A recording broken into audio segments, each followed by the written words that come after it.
여러분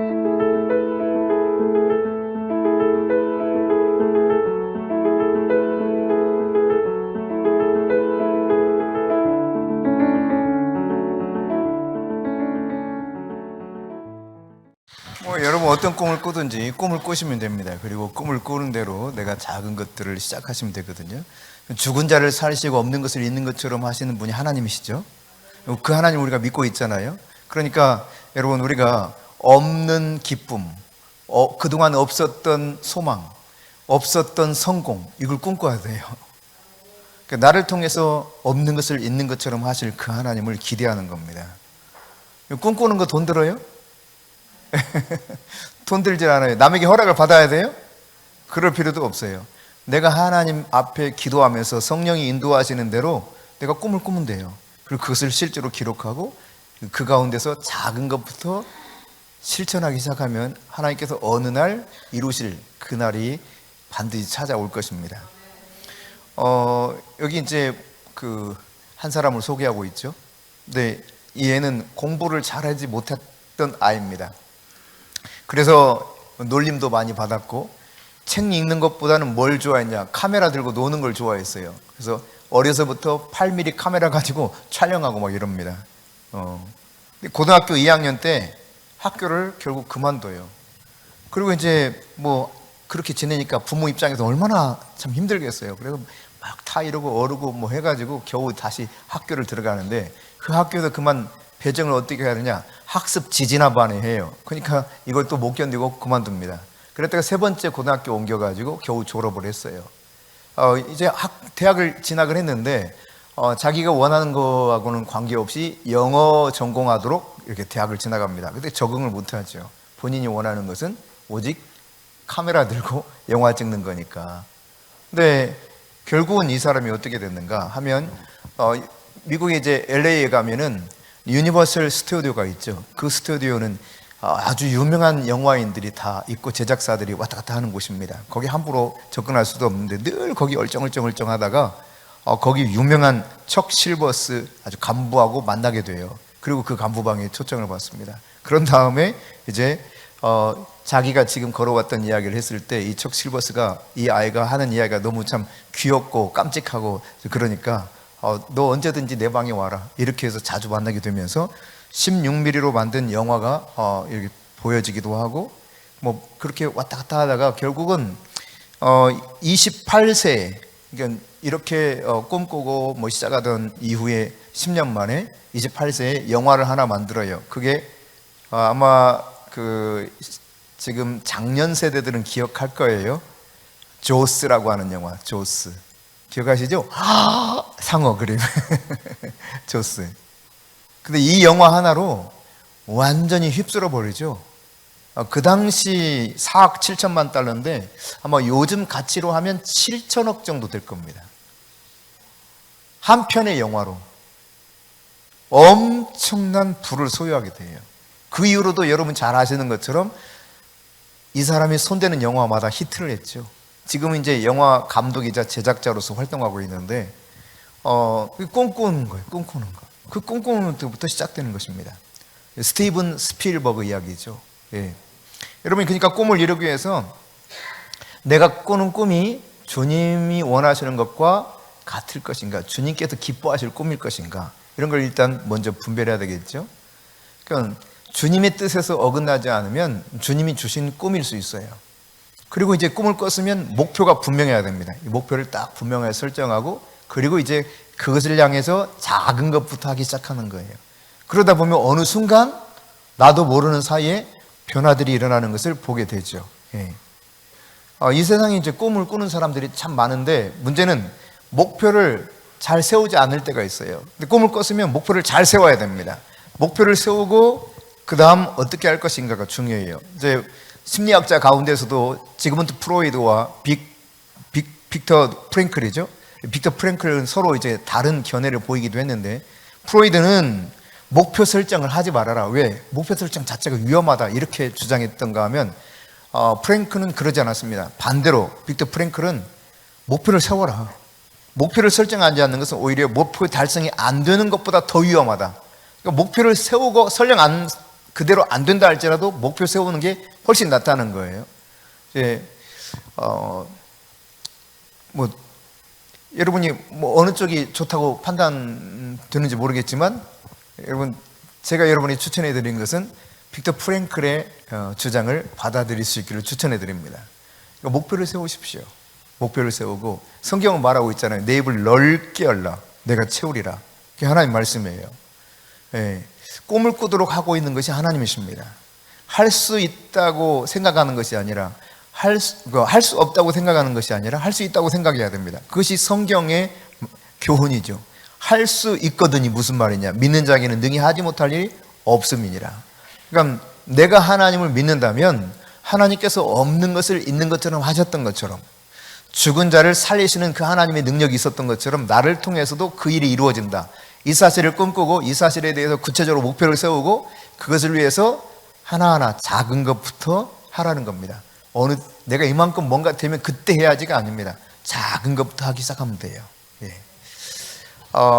폴 마이의 목표론을 소개하고 있는데, 모든 것을 실현시키고 달성시키는 열쇠는 목표 설정에 있다. 나의 성공 75%는 목표 설정이 있었다고 단언할 수 있다. 이렇게 말하고 있는데, 이 사람은 27살에 백만장자 된 사람입니다. 그러니까 그가 그렇게 될 수 있었던 것은 목표 설정에 있었다는 거예요. 이 목표 설정을 딱 해놨을 때 실제로 성공의 75%는 거기 있었다고 이 사람 고백하고 있죠. 그러면서 꿈은 정적인 생각이고 목표는 움직이는 행동이다 그랬습니다. 꿈만 꾸면 그냥 머릿속에서만 이렇게 왔다 갔다 하는 거예요. 그러나 목표를 딱 설정해 놓으면 내가 실제로 행동하게 만든다는 거죠. 그래서 이 사람 같은 경우 자기가 이 목표 설정과 이런 부분들이 얼마나 중요한가, 이런 것들을 이제 연구소를 하나 차려가지고 60개국에 이 사람이 생각하는 마인드, 정신, 이런 것들을 소개하기도 했고, 이런 저술 활동을 했는데요. 책의 저작권만 2조 원에 해당하는 돈을 벌어들였다 그래요. 책으로 저작한 저작권만. 여러분, 그러니까 목표 설정이 얼마나 중요한가 이 폴 마이어를 통해서도 알 수 있는 것이죠. 제1교포죠. 우리나라 사람이지만 일본에서 살고 있는 제1교포 손정의 씨. 이 사람은 10대에 이제 미국의 서부 여행을 합니다. 서부 여행을 하면서 그때 고등학교 1학년인데 이때 인생의 목표를 다정해요. 그러면서 그가 20대에 세상에 딱 이름을 얻고 30대에 1천억 엔 이상을 모으고, 지금은 엔화가 많이 다운됐지만 엔화가 지금 얼마입니까?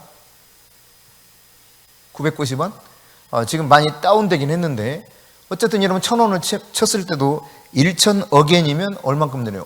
1,000억. 1,000억 다운 뭐예요? 1,000억. 그 다음 뭐죠? 1, 10, 100, 1000만, 10만, 100만, 1000만, 억, 10억, 100억, 1000억, 조, 10조, 100조, 100조네, 100조. 그러니까 이 사람은 30대에 100조 정도를 벌어들이겠다고 딱 꿈을 세운 거예요. 그 다음 40대에 정면 승부를 걸고 50대에는 사업을 마무리하겠다. 지금 물론 사업 마무리하지 않고 계속 사업하고 있습니다. 아까 그 점심 먹고 이야기하다가 오늘은 은퇴가 없다 그러던데 오늘가 은퇴를 잘 못하죠. 예. 하기 쉽지 않을 뿐만 아니라 또 할 일들이 많죠. 그동안 쌓아왔던 노하우가 얼마나 많습니까? 이거 아무나 할 수 있는 일은 아니거든요. 어쨌든 그런 인생의 목표를 언제 세웠느냐? 고등학교 1학년 때. 그리고 실제로 손정희는 엄청난 부자가 됐죠. 네. 우리나라 쿠팡도 거의 다 손정희가 가지고 있는 거 아시죠? 네. 기가 막힌 투자의 규제 중에 하나가 손정희 있습니다. 네. 그러면 록펠러를 소개하고 있는데, 록펠러도 어렸을 때부터 인생의 목표를 정했던 사람이에요. 그래서 처음에는 나를 위해서 그리고 돈을 위해서 살겠다 이렇게 생각합니다. 그러니까 자기 자신밖에 몰랐고 돈밖에 몰랐던 사람이 록펠러예요. 그러다가 인생의 고비를 맞이해요. 아주 심각한 병이 드는데 막 살이 다 썩어 들어가는 거예요. 그때서야 비로소 하나님을 생각합니다. 하나님을 만나요. 그리고 그 건강도 회복됩니다. 그런 다음 이제는 목표가 바뀌었어요. 나를 위해서 돈을 위해서 살았던 이 사람이 비로소 이때에 하나님을 위해서 인류를 위해서 내가 살아야 되겠다 하고 그때부터 돈을 쏟아붓기 시작합니다. 예, 그래서 엄청난 돈을 막 기부하죠. 이 사람을 통해서 세워진 대학교만 해도 굉장히 많습니다. 그 중에 이제 가장 유명한 대학이 시카고 유니버시티죠. 우리나라 사람들은 하버드, 뭐 프린스턴, 뭐 아이비리그를 중심으로 알고 있지만 시카고 유니버시티는 노벨상을 대학 중에서 제일 많이 배출한 대학입니다. 아주 굉장히 좋은 대학 중에 하나가 시카고 유니버시티입니다. 그러니까 그 사람을 통해서 세워졌어요. 뭐 다양한 이야기들이 많죠. 이 록펠러에 관한 이야기는. 뭐 물론 록펠러의 인생에 대해서 평가를 달리하는 사람도 있습니다만 어쨌든 이건 다 제하고 인생의 목표를 세우는 것이 정말 중요하구나. 그리고 옳은 목표를 세우는 게 중요하구나. 그가 훗날에서야 비로소 하나님이 모든 것을 좌지우지한다고 하는 사실을 깨닫고 하나님을 위해서 인류를 위해서 살기로 소망하고 결정했던 것처럼 이런 일들이 우리에게도 필요하겠죠. 한 가지만 더 소개하고 이제 창세기 말씀 함께 보려고 하는데, 몬치 로버츠라고 하는 사람이 있습니다. 이 사람은 찢어지게 가난한 집에서 태어났습니다. 아버지가 뭐 그냥 막노동하면서 이렇게 키웠던 사람이라고 해도 과언이 아닐 정도로 정말 어렵게 지내던 그런 아이였어요. 근데 고등학교 때 선생님이 숙제를 내줘요. 그게 무슨 숙제냐면 너희들 꿈이 뭔지 적어와라. 이거 과제로 제출하는 거예요. 근데 우리는 그냥 과제 제출해도 제출 안 해도 별로 그렇게 큰 영향을 미치지 못할지 모릅니다. 근데 이 당시에는 과제를 제출하지 않으면 F를 내면 이거 그 다음 학년은 올라가지 못해요. 그러니까 중요한 것 중에 하나입니다. 근데 이 사람이 제 종이에다가 7장인가 쭉 이렇게 그림으로 그려요. 그 당시 이제 그렸던 것이 82만 5천 평방미터에다가 아주 거대한 농장을 건설하는 걸 그림으로 그립니다. 거기 막 말도 뛰어놀고 소도 있고 양도 있고 각종 짐승들이 다 있고 가축들이 다 있고 그리고 거대한 저택도 만들어요. 그래서 자기 꿈을 그렇게 그림으로 해가지고 딱 제출해요. 그러면 선생님 칭찬할 줄 알았는데, 야, 몬치, 로버츠 이리 와봐. 너 이거 지금 네 꿈이라고 했어? 야, 이거 말도 안 되는 거. 이게 네가 어떻게 꿈이야 이거? 다시 숙제해. 근데 거기 딱 F 해가지고 준 거예요. F. 네가 다시 제출하면 조금 현실적으로 바꿔서 수정해가지고 제출하면 다시 점수를 주겠지만 이대로 하면 F다는 F. 딱 F 해가지고 돌려주면서 다시 제출하라고 합니다. 고민에 빠졌어요. 집에 돌아옵니다. 한참을 고민합니다. 몇 날을 고민하다가 선생님 찾아가요. 그리고 선생님께 말합니다. 선생님, 저는 제 꿈을 도저히 포기 못하겠습니다. 졸업 못할 망정 저는 꿈을 포기할 수 없습니다. 여러분, 그 사람이 미국의 거대한 실질적인 농장주가 됐습니다. 그리고 자기가 꿈꾸던 대로 그대로 된 거예요. 그러니까 꿈을 꾼다고 하는 것은 참 대단한 겁니다. 여러분이 꿈을 접을 것인가? 아니면 어떤 이러저러한 장애물 때문에 포기할 것인가? 꿈 없이 살 것인가? 인생을 완전히 다르게 살 수 있는 것이 바로 여기서 달려있다는 이야기입니다. 그동안 나는 꿈 없이 살아왔다면 이제 꿈을 꾸기 시작해야 돼요.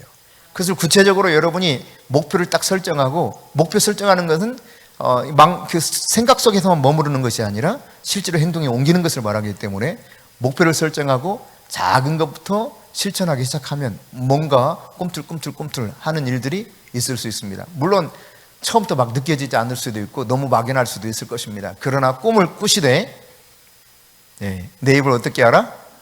넓게 열라. 넓게 열라. 내가 채우리라. 내가 열방을 내게 주리라. 그게 하나님의 말씀입니다. 열방을 너에게 주리라. 이게 주님 말씀이에요. 근데 나는 안 된다라고 생각하는 것이 대부분 사람들이에요. 내가 뭐 꿈을 꾼다고 되겠어? 나는 꿈꿀 자격도 없어. 나는 뭐 가진 게 있나? 배운 게 있나? 뭐 남들처럼 아는 게 많나? 이런 생각 속에 빠지면 꿈을 꿀 수가 없죠. 그러나 꿈꾸는 것은 얼마나 학업을 많이 했느냐, 얼마나 그 꿈에 합당한 지금 준비를 많이 했느냐, 돈을 가지고 있느냐, 아무런 상관이 없는 것입니다. 여러분이 꿈을 꾸시기 바랍니다. 네. 자, 창세기 13장 14절부터 18절 말씀 같이 읽겠습니다. 룻이 아브람을 떠난 후에 여호와께서 아브람에게 이르시되 너는 눈을 들어 너 있는 곳에서 동서남북을 바라보라. 보이는 땅을 내가 너와 내 자손에게 주리니 영원히 이르리라. 내가 내 자손으로 땅의 티끌같이 하리니 사람이 땅의 티끌을 능히 셀 수 있을진데 내 자손도 세리라. 너는 일어나 그 땅을 종과 횡으로 행하여 보라. 내가 그것을 내게 주리라. 이에 아브람이 장막을 옮겨 헤브론에 있는 마므레 상수리 수풀에 이르러 거하며 거기서 여호와를 위하여 단을 쌓았더라. 아멘. 네, 이번에 가서 헤브론에 갔다 올 수 있었습니다. 네. 아브라함의 우물도 한번 가서 이렇게 만져보고, 네. 우물로 이렇게 세수를 한번 해봤어요. 시원하더라고요. 이런 하나님께서 아브라함에게 찾아오시는데 가장 상심되어 있을 때 찾아오십니다. 하나님이 아브라함을 아브라함으로 나중에 이제 이름을 바꿔주시고 복의 근원이 될 것을 약속해 주셨는데, 오늘 말씀은 진짜 그렇게 말씀하셨던 것처럼 해주실 것에 대해서 다시 확인시켜 주는 것이 오늘 아브라함을 만나서 하나님이 해주고 있는 모습이거든요. 롯이 아브라함을 떠났습니다. 그래도 피부치가 자기 좀 이렇게 도울 줄 알고 힘이 될 줄 알고 같이 데리고 왔는지 모르지만 결과적으로 아브라함의 종과 이 조카 롯의 종들이 자꾸 싸우면서 헤어질 것을 결심하고 네가 좌하면 내가 우하고 네가 우하면 내가 좌하리라 했더니 요단 동쪽에 아주 그럴싸한 땅을 택해서 가지 않습니까? 화탈하죠. 그래도 믿는 피부치가 이 조카 롯이었는데 가버린단 말이에요. 그때 하나님 나타나시죠. 예. 자, 어떤 명령을 내렸는가 중요한 것입니다. 14절 보면 무슨 명령을 내립니까? 눈을 들어서 지금 너 있는 곳에서 뭐라고 해요? 동서남북으로 쫙 한번 바라보라는 거예요. 여러분, 바라봄의 법칙은 굉장히 중요합니다. 다시 말해 꿈을 꾸는 겁니다. 예전에 이름이 갑자기 생각이 안 나네요. 저희 교회에 한 누구? 예, 주대준 장로님. 청와대에 이제 계셨던 경호실장으로 계셨던 주대준 장로님 우리가 초청해서 이야기를 들은 적이 있습니다. 이분도 뭐 백그라운드가 아무것도 없는 거예요. 근데 꿈을 꾼 거예요. 내가 청와대 가서 근무하리라. 그리고 실제로 청와대 가서 근무하고 그가 교수가 될 것을 꿈꿨을 때 교수가 되어서 카이스트에서 가르치고 참 기가 막힌 인생 스토리를 쭉 걸어왔던 걸 소개한 적이 있거든요. 그가 썼던 책 중에 하나가 그런 겁니다. 제목이 생각이 안 나지만 꿈꾸는 것에 대해서 말하고 있어요. 바라봄의 법칙, 그 책을 썼죠. 바라봄의 법칙. 사람은 바라보는 대로 된다. 뭐 큰 바의 얼굴을 바라보면 큰 바의 얼굴에 있는 사람들을 닮아가게 되는 것처럼, 그러니까 우리가 누구를 바라보느냐, 무엇을 바라보느냐, 이게 중요한 것이거든요. 오늘 하나님께서 아브라함이 상심하고 있을 때 찾아오셔서 하는 것은 너 지금 눈에 보이는 거 쭉 동서남북 한번 훑어봐 그래요. 지금 롯이 가장 좋은 땅을 가졌다고 생각하고 그 떠나갔을 때 그 상실감이 컸는데 하나님은 지금 동서남북을 쭉 살펴보게 만들고 있어요. 그러니까 여러분이 먼저 눈을 들어서 믿음으로 쭉 바라보세요. 마음의 꿈을 그리라는 이야기입니다. 기도하면서 내가 무엇을 바라보느냐, 무엇을 기대하느냐, 무엇을 꿈꾸느냐 중요해요. 아이고 내가 참 인생 살 만큼 살았는데 이제 아주 조용히 있을래. 아이고 나는 뭐 나 혼자도 벅차. 무슨 꿈은 꿈. 그렇지 않습니다, 여러분. 하나님은 우리를 꿈꾸는 자로 부르셨습니다. 꿈을 꾸셔야 돼요. 네. 그러니까 하나님께서 아브라함에게 두 가지 약속하거든요. 구체적으로 뭘 약속하는가? 15절, 16절 다시 읽어봅시다. 시작. 보이는 땅을 내가 너와 내 자손에게 주리니 영원히 이르리라. 내가 내 자손으로 땅의 티끌같이 하려니 사람이 땅의 티끌을 능히 셀 수 있을진데 내 자손도 세리라. 아멘. 여기 뭘 약속합니까? 첫째, 보이는 땅을 너와 내 자손에게 주겠다. 여러분, 땅을 가질 수 있게 하겠다는 건 동서남북, 그러니까 멀리 바라봐야 되겠죠. 보이는 땅 준다 그러니까 조금만 바라, 이 코앞만 바라보면 그것만 이렇게 줄 거 아니에요. 그러니까 여러분이 멀리 바라야 돼. 크게 꿈을 가져야 돼. 네 보이는 땅을 주겠다. 보이는 땅. 기왕이면 높은 곳에 가서 더 많이 봐야 돼. 어딘가.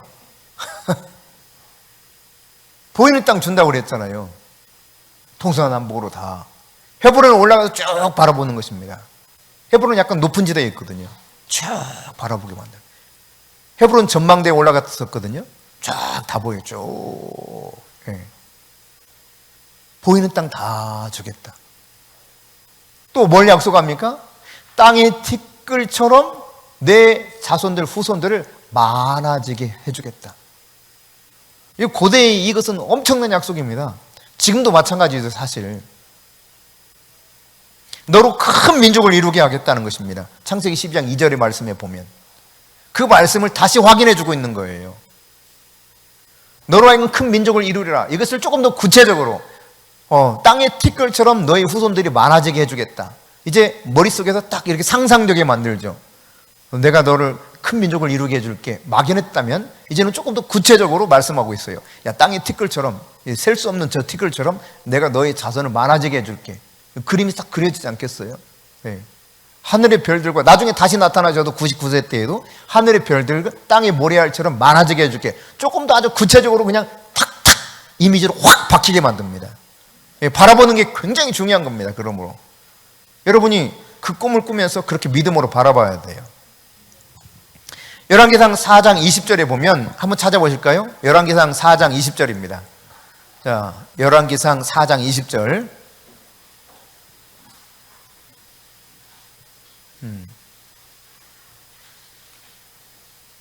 열왕기상 4장 20절입니다. 자, 시작.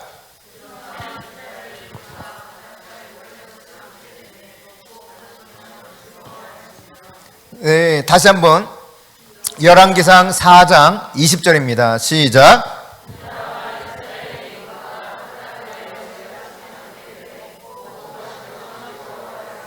네, 유다와 이스라엘 인구가 굉장히 많아졌는데 어떻게 표현합니까?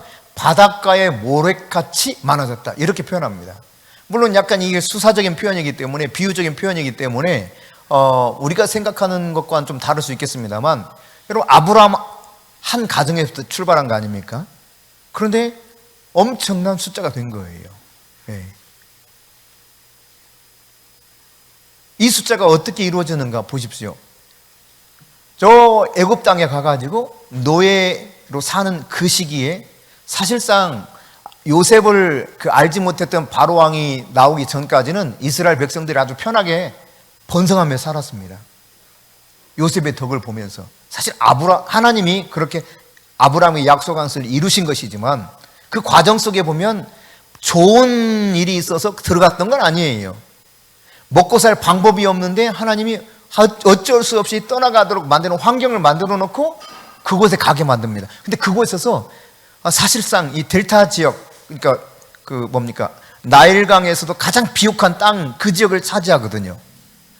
우리 조상들이 이 목축업을 하는데 우리 이 목초가 많은 지역을 좀 달라고 바로 왕에게 요구를 해라. 요셉이 이렇게 언지를 주죠. 그러니까 바로가 요셉에게 받은 이 엄청난 혜택이 많기 때문에 그러라고. 그래서 거기 살면서 가장 거대한 제국에서 말하자면 소위 가장 안전한 인큐베이터에서 아기가 자라가듯이, 안전하게 건강하게 잘 자라가듯이 꺼져가고 죽을 수도 있는, 사라져버릴 수 있는 이 집안 식구들이 70명이 200만이 됩니다. 적어도 200만. 70명이요. 이런 과정 하나님 통해서 엄청나게 불리시고 다시 이들을 이끌어서 가나안 땅에 들어가게 하시잖아요.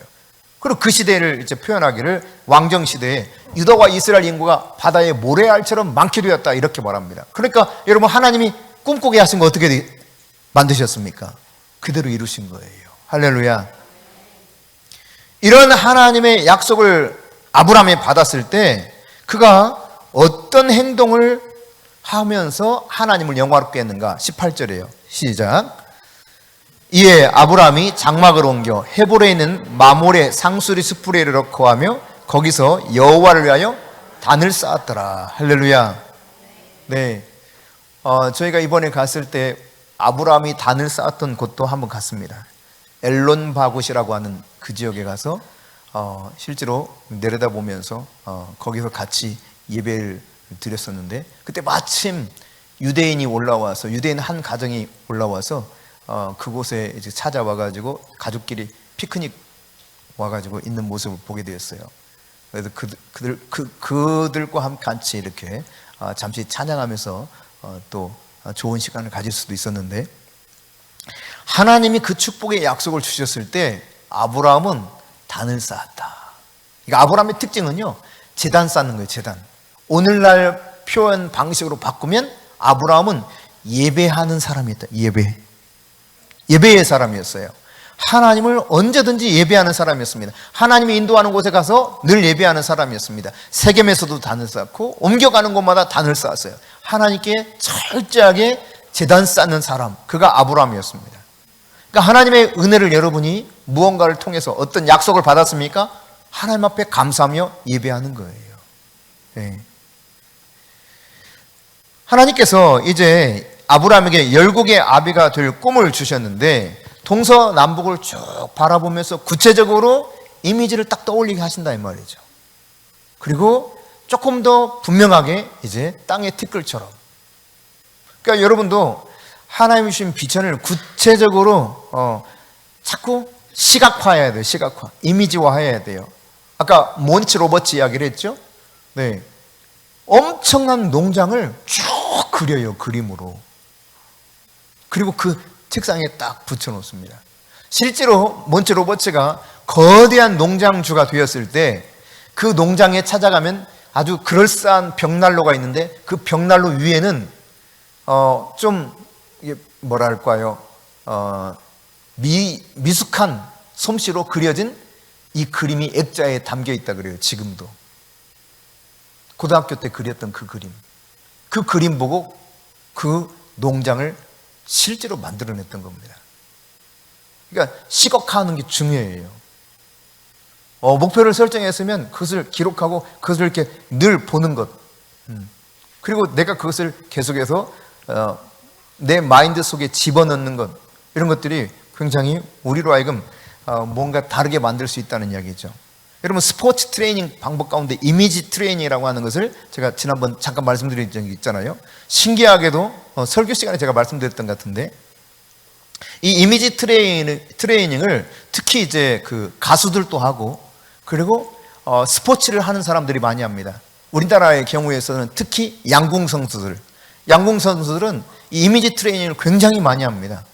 그래서 자기가 실제로 그 무대에 서서 활을 쏘는 것이 아닌데 머릿속에서 상상하는 거예요. 내가 지금 몇 걸음 걸어가서 호흡을 어떻게 가다듬고 활을 어떻게 들어서 어떤 만큼 잡아당겨가지고 탁 정조준해서 내가 지금 탁 활실을 넣는 순간 슉 날아가서 정중앙 10 꽂히는 걸 이미지로 계속 이게 훈련하는 거예요. 이미지 트레이닝. 근데 신기한 것은 여러분, 우리의 뇌와 우리의 근육이 실제로 훈련하는 것과 이미지로 상상하면서 하는 것 구분을 못한다는 사실입니다.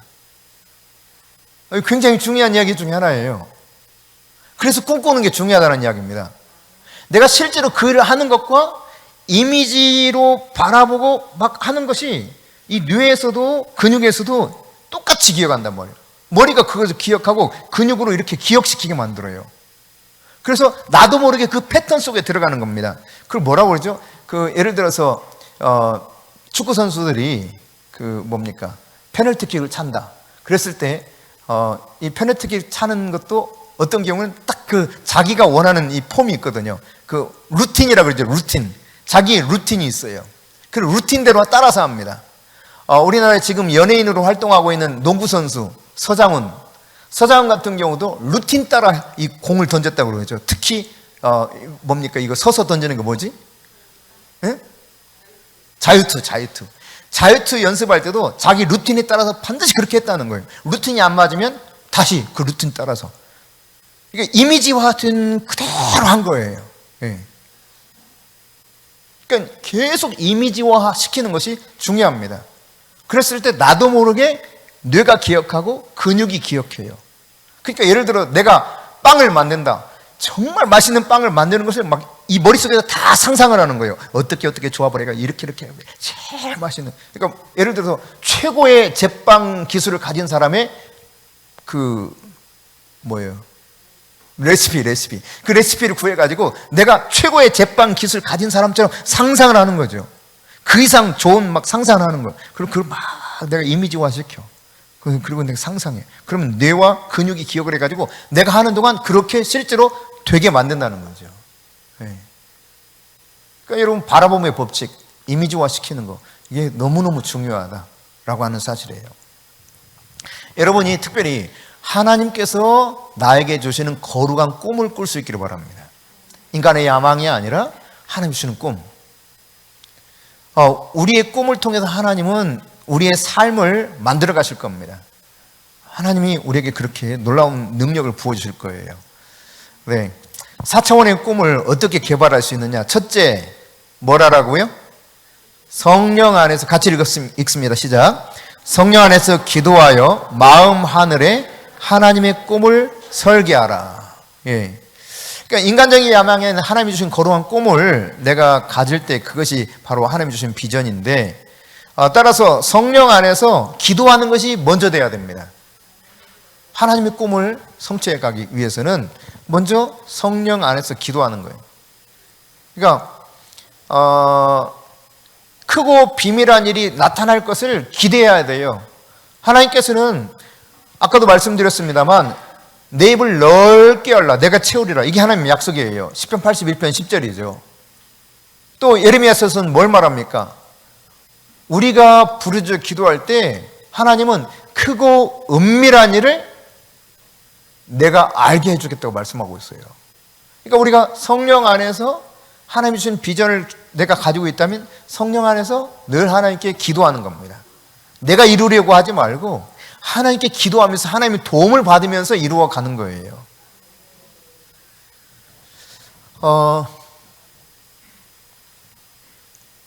수녀 한 사람이 있었는데요. 이 수녀가 수녀원의 원장 수녀를 찾아갔습니다. 그래서 이야기하는 거예요. 내가 이러한 큰 고아원 하나 설립하고 싶다. 쭉 이야기 들어보니까 참 좋은 생각이다 하고 질문을 해요. 이 수녀 원장이. 근데 혹시 가진 돈은 얼마나 있어? 물었어요. 그랬더니 이 수녀가 하는 말, 우리 돈으로 표현하여 말하자면 10원짜리 동전 몇 개야. 너 돈 얼마나 있어? 근데 그랬더니 끄집어대더니 이게 다인데요. 그러니까 야, 그거 가지고 어떻게 그런 고안을 설립한단 말이야. 택도 없는 소리 하지 말라고. 그러나 이 수녀는 동전 몇 개 가지고 꿈을 꾸기 시작했어요. 그리고 마침내 고안을 설립했습니다. 그가 누구냐? 인도의 성자 중에 하나, 노벨 평화상을 받았던 테레사 여사입니다. 여러분, 동전 몇 개 가지고 꿈을 꿨다니까요. 그리고 그 꿈이 성취되었어요. 그리고 세상이 다 몰라주는 상황과 환경 속에 있었지만 마침내 모든 세상 사람들이 와, 진짜 대단하다, 이런 존경할 만한 노벨 평화상까지 받은 사람이 테레사예요. 근데 얼마나 있었다고요? 가진 게 얼마나 있었다고요? 몇십 원. 우리 돈으로 따지면 인도 돈은 뭐 더 가치가 없는 것이기 때문에 그거에 비교할 수 없을 만큼 적은 액수죠.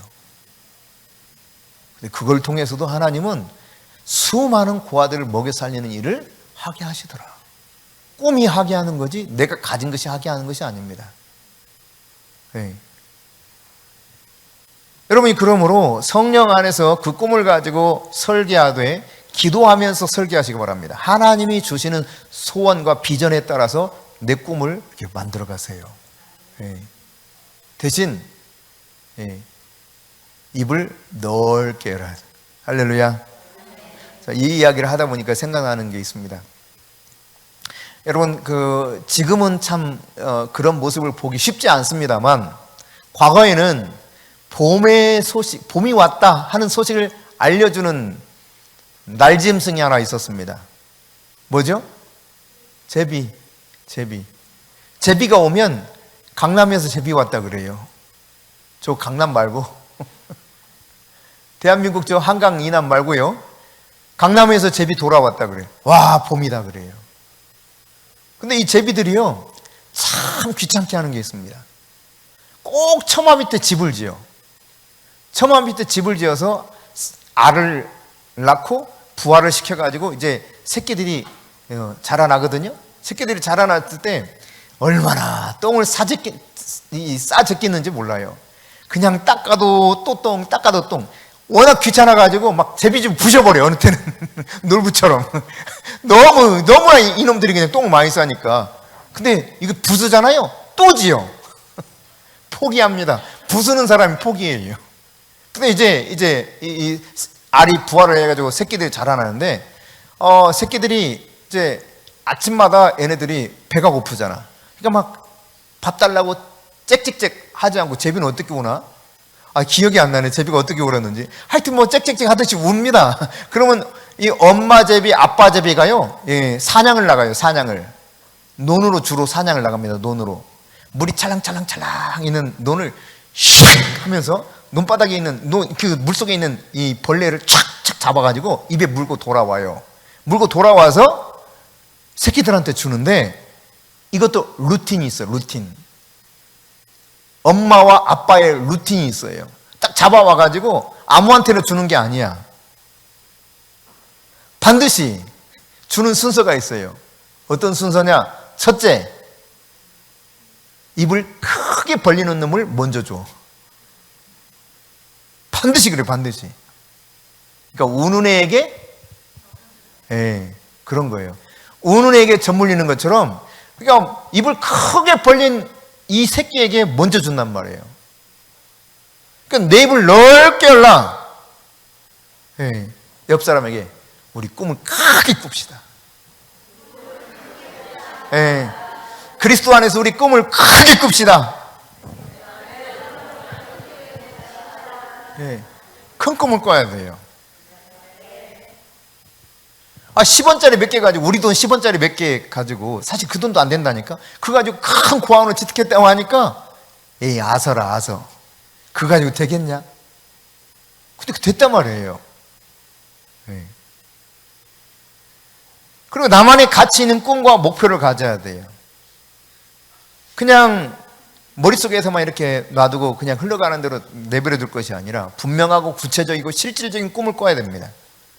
꿈 꾸는 데 있어서 6가지 원칙을 이야기하고 있죠. 첫째, 방향. 두 번째, 중요성. 세 번째, 성취 방법. 어떻게 성취할 것인가. 그리고 언제 할 것인가. 왜 해야 되는가. 누구를 위해서인가. 이것을 분명하게 이것을 표현할 수 있어야 된다는 거죠. 내 꿈이 무엇 때문인지, 어떤 방향성을 가진 것인지, 어떻게 성취할 것인지, 언제까지 이것을 할 것인지, 이런 것들을 구체적으로 쭉 기록하는 것이 필요하다라고 하는 이야기예요. 여러분이 이제 45쪽에 보면 꿈 목표 작성표가 있는데, 여기 한번 조금 더 구체적으로 기록을 해보시기 바랍니다. 그래서 다음 주에 오실 때 아직 이 꿈에 대해서 구체적으로 하지 못하신 분, 혹은 제출했지만 조금 더 자세하게 하고 싶은 분들, 그분들이 이렇게 작성해서 한번 제출해 보시면 좋을 것 같아요. 그 다음 꿈의 성취는 어떤 것부터 알아? 작은 것부터 시작하면 돼요. 작은 것부터. 아주 거대한 일, 내가 그때 뭔가를 이루어가지고 한다. 못합니다. 절대로 못합니다. 작은 걸 못하는데 큰 걸 할 수가 없어요. 작은 것부터 하면 됩니다. 내게 주어진 현실 속에서 내가 그럼 어떤 것부터 할 수 있을까? 그것부터 하면 되는 거예요. 생각은 크게 해야 되지만 행동은 구체적으로 작은 것부터 시작해야 돼요. 원대한 꿈을 갖더라도 실천은 작은 것부터 여러분이 시작해야 된다는 이야기입니다. 하나님도 그렇게 말씀하셨죠. 네가 적은 일에 충성하였으며 내가 큰 일도 내게 맡기리니.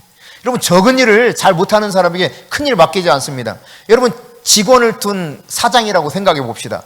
아주 하찮은 일을 엉터리로 해요. 근데 엄청나게 큰 일을 그 사람한테 맡기는 혹시 사장이 있을까요? 오너가 있을까요? 여러분, 오너라면 그렇게 하겠어요? 안 그렇죠. 당연히 안 그렇죠. 하나님도 마찬가지입니다.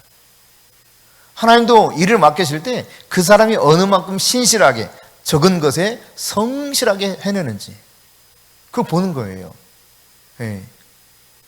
제가 이제 배우자로 생각하지 않고 있던 그 당시에 지켜봤던 최진숙 목사님, 그때 당시 학생이었어요. 학생, 대학생. 그때 이제 처음 이렇게 쭉 지켜보기 시작, 뭐 고등학교 졸업반부터 보기 시작했는데, 대학 때 이제 같은 대학 부대에서 활동을 했습니다. 그러면서 제가 이제 회장이 됐을 때는 그 당시 아마 편집장인가 했을 거예요. 편집장. 매월 한 차례씩 우리는 회보를 발행했거든요. 이렇게 다 기자 임명하고 기자들이 취재하고 이걸 조합해가지고 편집 회의를 거치고 편집 회의 속에서 이 출판물을 만들어내고, 이거를 그때 매월 하나씩 했죠. 네, 매월 하나씩. 그러니까 굉장히 바빴어요. 그거 하나만 하더라도. 네. 그 일을 하는데 하여튼 어김이 없어요. 제 날짜에 딱딱 출간되도록 만들어줬어요. 그 전에 했던 사람들은 출간일을 이렇게 놓치기도 하고 막 너무 막 치여가지고. 근데 무슨 일을 딱 이렇게 의뢰하잖아요. 도와달라고, 뭔가 이걸 좀 이렇게 해줬으면 좋겠다 그러면 제가 원하는 게 예를 들어서 100이다 그러면 한 120, 30 정도의 퀄리티, 그리고 내가 이날까지 했으면 좋겠습니다 하면 반드시 그 전날 뭐 이 정도까지 다 완벽하게 해가지고 딱 갖다 줬어요. 그러면 너무너무 만족스럽게 일을 해오는 거예요. 그래서 그 책임감이라는 게 얼마나 투철한지, 그리고 그 일을 해내는 게 얼마나 기가 막힌지 감탄할 정도였습니다. 여러분, 제가 작은 일이라고 생각되는 일에 성실하게 하는 일부터가 중요한 거예요. 흔히 우리 그런 말 하죠. 크게 되려면 뭐라 그래요? 떡잎부터 알아본다. 그게 그런 표현인 거예요. 그러니까 그때부터 대단하게 본래부터 그랬다 이런 의미가 아니라, 어려서부터 진짜 성실하게 하는 모습, 그리고 잘 해내는, 하나하나 이렇게 성공해내는 모습이 중요하다는 이야기죠. 그러니까 여러분이 맡은 일이 적은 것일지라도 그 속에서 내가 할 수 있는 최대한 역량을 발휘해서 성실하게 끝까지 잘 해내는 거, 이게 굉장히 중요한 것이죠. 제가 최 목사님 자랑해가지고 죄송해요. 근데 어떡하겠어 뭐.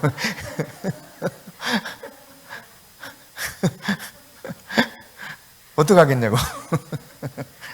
사실이 그런 걸 어떡하겠냐고. 사실이 그런 걸. 예. 중등부 때도 부회장, 고등부 때도 부회장, 대학부 때도 부회장.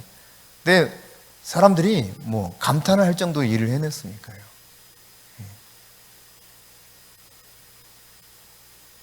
여러분, 작은 일 하나하나 맡겼을 때 그것을 소홀히 여기면 이게 습관이 되거든요. 그러면 나중에 어떤 일을 맡겨도 어렵습니다. 참 어려운 것 중에 하나 그런 거예요.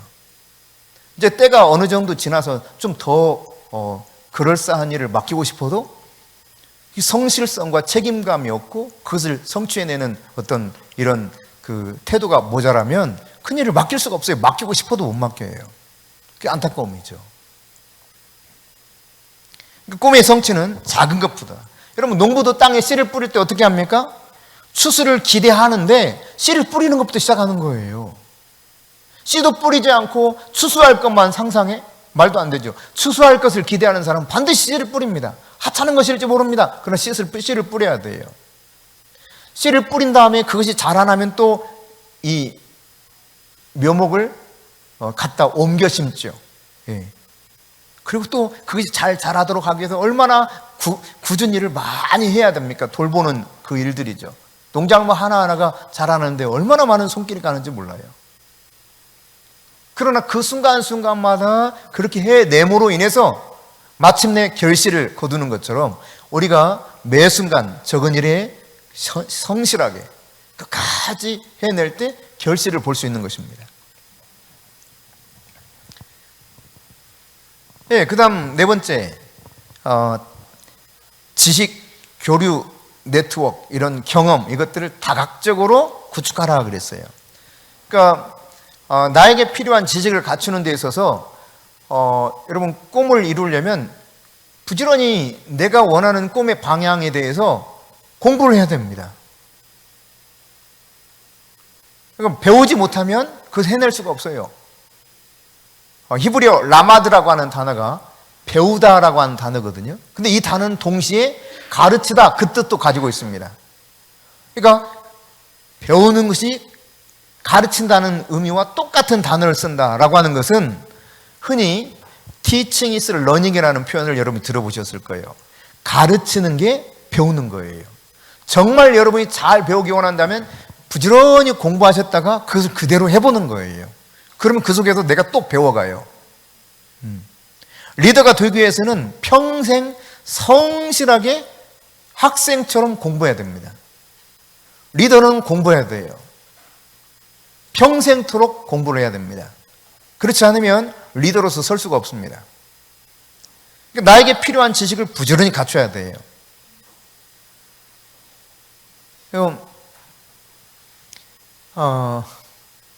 애를 키우면서도 부지런히 초목상 공부했어요. 여기저기 다니면서. 본인이 원하는 것이라면 포기를 모르는 사람이에요. 다른 사람이 막 이거 좋다 저거 좋다 해도 딱 생각해서 본인이 아니다 싶은 건 그냥 아예 꿈도 안 꿔요. 돌아보지도 않아요. 근데 이거다 싶은 것에는 거기에 그냥 올인하는 스타일이거든요. 그러니까 부지런히 공부를 해야 돼요. 난 가방끈이 짧아서요. 상관없어요. 전혀 상관없어요. 정주영 씨 보세요. 초등학교밖에 안 나왔다니까. 엄청난 기업을 이룬 총수가 되지 않았습니까? 세계에서 알아주는 경영인이었습니다. 공부를 많이 해서 된 게 아닙니다. 실제로 몸에 부딪히면서 꿈을 꾸고 계속 그가 무언가를 공부하는 거예요. 그 현장 속에서 필요한 공부를 다 하는 거죠. 정주영 씨 이야기가 나와서 갑자기 생각나는 것 중에 하나가 지난 시간에 말씀드렸던 것처럼 500원짜리 지폐 하나 보여주고 거기 거북선이 있다고 해서 돈 차관 빌려왔다고 그랬잖아요.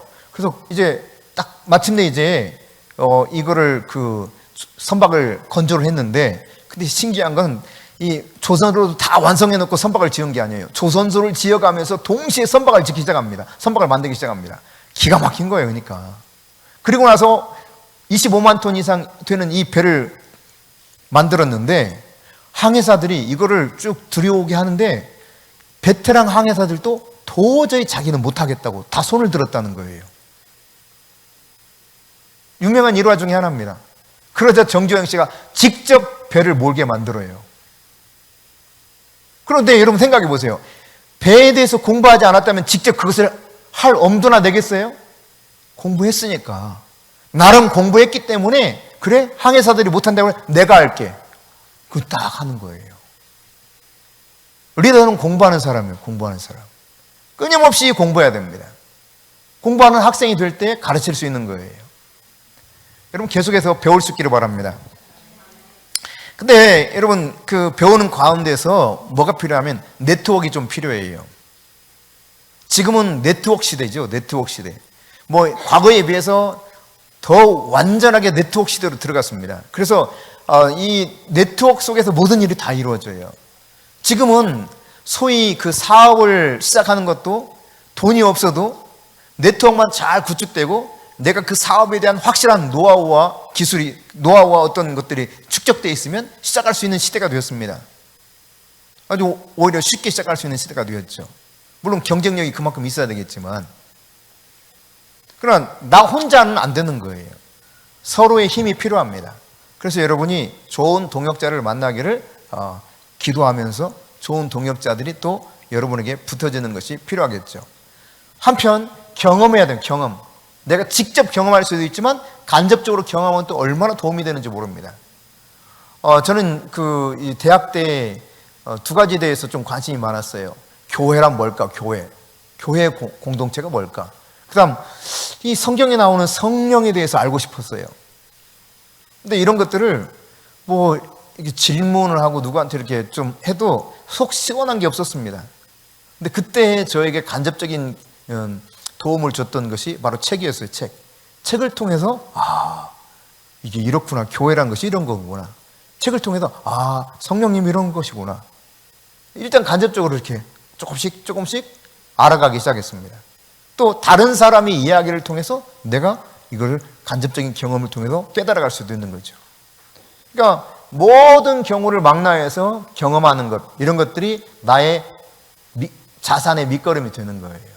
그러니까 기왕이면 이렇게 네트워크를 형성해서 많이 경험하고 그런 것들을 통해 도움을 받는 것이 우리에게 필요하다는 이야기입니다. 한 가지 더 말하면 꿈을 포기하지 말고 그대로 계속 믿음을 가지고 전진하라는 이야기예요. 여러분, 미국이 월남 전쟁에서 대패했죠, 사실. 최신식 무기를 가지고 있는 나라가 미국입니다. 게다가 연합군을 형성해서 전쟁을 치렀지 않습니까? 우리나라에서도 월남에 파병한 군인들이 꽤 있었죠. 그런데 여러분, 전쟁은 그 미국과 연합했던 연합군이 지고 말았습니다. 그 충격과 타격이 엄청났어요. 그래서 미국에서 소위 멘붕이 온 겁니다. 그래서 초인류 국가가 이 정신 상태나 모든 게 삼류 국가로 막 추락하는 거예요. 그때가 1980년대 무렵입니다. 미국 굉장히 위기의 시대였어요. 그래서 미국에 이제 더 이상 미국이 강대국으로 설 수 없을 만큼 위태로운 상황이었는데, 그때 누가 대통령이 되었느냐? 여러분 기억나요? 그 당시 대통령. 도무지 저 사람이 대통령이 되리라고 생각하지 못했던 사람이 갑자기 대통령이 됩니다. 레이건. 연예계에서 활동하던 사람이 갑자기 등장해서 대통령이 돼요. 근데 놀랍게도 이 레이건 대통령이 되면서 미국은 자신감으로 똘똘 뭉치게 돼요. 레이건이 비전을 제시하고, 레이건이 어려운 일들도 힘든 일들도 그냥 기가 막힌 유머 감각으로 이것들을 잘 사람들을 설득하면서 리더십을 발휘하기 시작합니다. 그러면서 미국이 다시 일어납니다. 그러니까 여러분, 꿈을 추구하다 보면은 때로 좌절을 맛볼 수도 있습니다. 실패할 수도 있습니다. 사업하는 사람들이 흔히 엎치락뒤치락 한다 그러죠. 많은 어려움들을 겪습니다. 정주영 씨도 완전히 망하는 이런 상황까지 갈 뻔했어요. 그랬다가 다시 재기하고 누군가 돕고 가족들이 좀 돕기도 하고 그러면서 재기하고 해가지고 그 기업을 일군 거예요. 여러분, 우리가 포기하지 않고 성취하고자 하는 목표를 향해서 계속 그 방향성을 유지하면서 끊임없이 주님의 도움을 구하면서 간다면 분명 우리에게 꿈꾸게 하신 그 하나님이 없는 것을 있는 것처럼 하게 하시는 그분이 없는 꿈을 있는 꿈처럼 가지고 살아가게 될 때 정말 놀랍게 내 안에서 일하시는 그분을 어느 순간 발견하게 되리라고 믿습니다. 네, 꿈을 꾸십시오. 하나님이 일하십니다.